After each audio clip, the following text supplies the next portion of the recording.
presque 3 ans après la disparition de son père, Jean-Paul Belmondo, son fils Paul, n'a plus de parents. En effet, ce vendredi 13 septembre 2024, le comédien et coureur automobile a annoncé la disparition de sa mère, Élodie Constantin, sur son compte Instagram.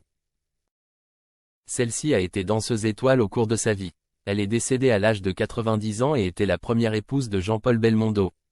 Élodie Constant était notamment la mère de leurs enfants Patricia, 1953 à 1993, Florence et bien sûr Paul. Depuis le ciel, celle-ci veillera sur ses enfants et ce n'est pas Paul qui dira le contraire, lui qui croit tellement aux signes.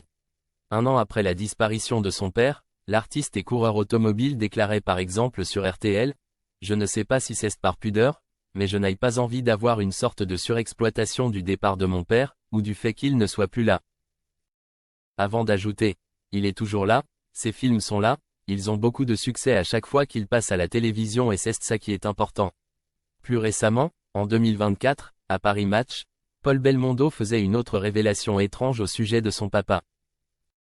Sur l'écran, parfois, j'ai le sentiment qu'il me fait signe. Quand il est mort, l'ascenseur est subitement tombé en panne. On a dû le descendre péniblement par l'escalier, comme s'il voulait rester parmi nous, indiquait-il à nos confrères. Mieux encore, au crématorium, une deuxième panne d'ascenseur a eu lieu. Le jour où l'on partait disperser ses cendres dans sa maison d'enfance à Piriac-sur-Mer, impossible de trouver un taxi. Il a fallu prendre le métro, avec lui dans mon sac, et passer par la station de métro Bir Hakeim, celle de la légendaire scène de « Peur sur la ville ». Il voulait la refaire, je crois à ces signes-là, s'est rappelé Paul Belmondo.